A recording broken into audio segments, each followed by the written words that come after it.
Sadia, how are you? I'm very well. That's a beautiful introduction. Thank you so much. And can I say how excited I am as well?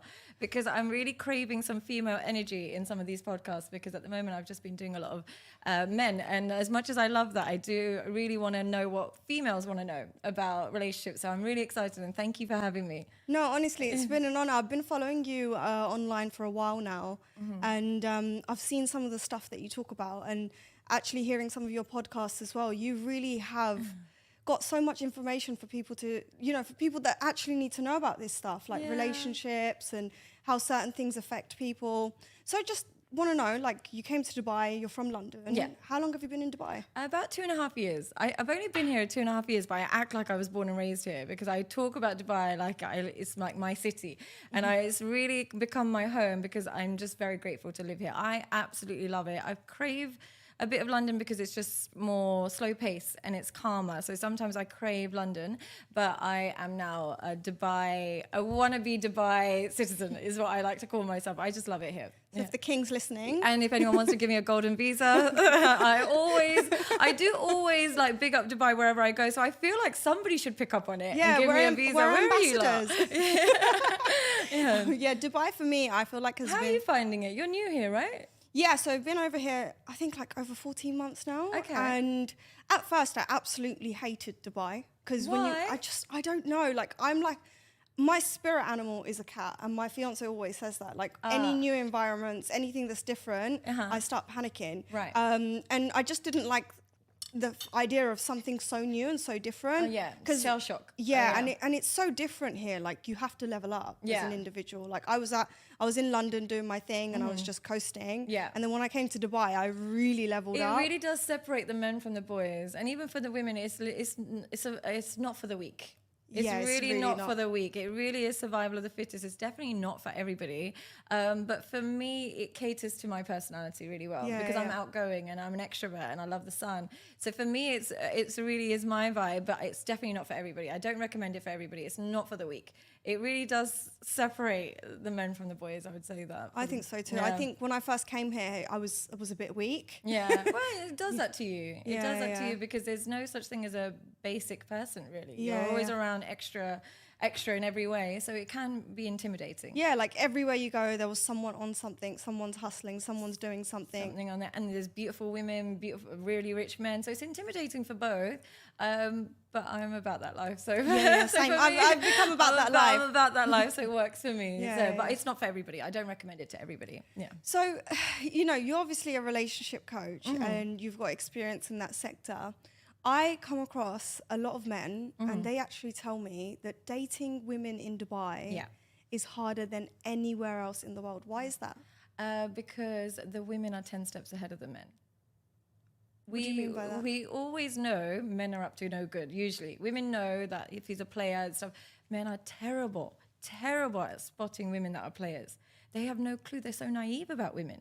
Men are so naive about women. They'll see a woman who's got all these red flags and still fall for it.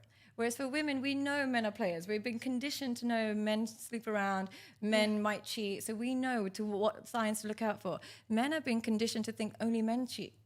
They've been conditioned to think women are biologically not into cheating and men are biologically supposed to cheat. It's absolutely not the case in this day and age, because Dubai attracts women who are here for a lifestyle, not for love. So they don't care, like, to be committed and loyal to one person. And you're not going to be the only rich man or the only successful man she knows. She knows 10 of you. Do you know what? I said that to one of my friends, and I was like, he thinks he's quite a Casanova, and he came to Dubai. And humbled? Did Dubai humble him? Or? Oh my God! Listen. This story is so funny. Yeah. So he was staying with us. Yeah. And he came to Dubai, and we were at the Burj Al Arab Sal, which is love Sal. Yeah, really nice. It's quite expensive, but it's super nice. Yeah. So we were there, and we were all sat down on the beach beds, and we were just really enjoying ourselves. He was like kind of strutting his stuff, smoking a vape, like just thought he was like hot shit. Is he from London? Yeah. Okay, I can tell. And then two girls went by, and he went up to them, spoke to them, and he got their number. Straight away, he was just like gassed. He was so excited that he got two of their numbers. They added him into a group chat. So he's like telling us, I'm going to get 2 girls. Yeah. Like, wow, they're all on me. Like, super excited. And then we went out for dinner with him. It was our last night. So we went out to a restaurant and we were in DIFC and he went to Amazonico to meet the girls. So the night goes by, they're having drinks and like it's about to end. The night's about to end and they go, "You're going to sort us out, babe, yeah?" Yeah, babes. "Yeah, babes, Go, you're going to sort us out?" Yeah. And he went, "What? I thought you went out with me because you liked me." Oh my God, are you fucking dumb?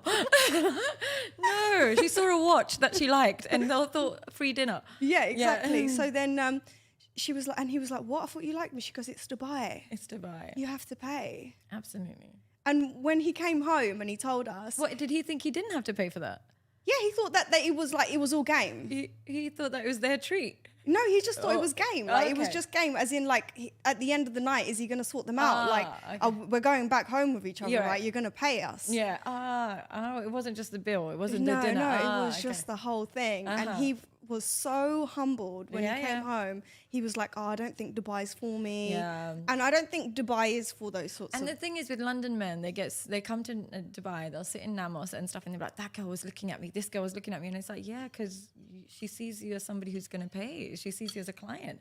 It's not, "Oh, that girl was looking at me because I'm so hot." So they get excited and then they realize everybody has a price tag. Everybody has a price tag. If she's yeah. looking at you, it's not because you're hot. It's because she's seen a watch, she's seen something, and you're in a restaurant that she likes, and it's everybody has a price tag, unfortunately. So do you think like the pool of women in Dubai is not necessarily the best pool to pick from if you want a wife?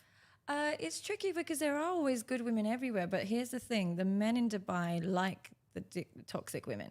There are beautiful women who are just homely, looking for a husband, but the men in Dubai will look for the big BBL, the fillers. They look for that, that sex doll looking woman, and then are saying, "Oh, there's no good girls in Dubai," but your pool of women is so limited to that clear red flag. And I'm not saying there's anything wrong with getting work, but usually when a woman's had a lot of work done, she hasn't paid for those surgeries herself.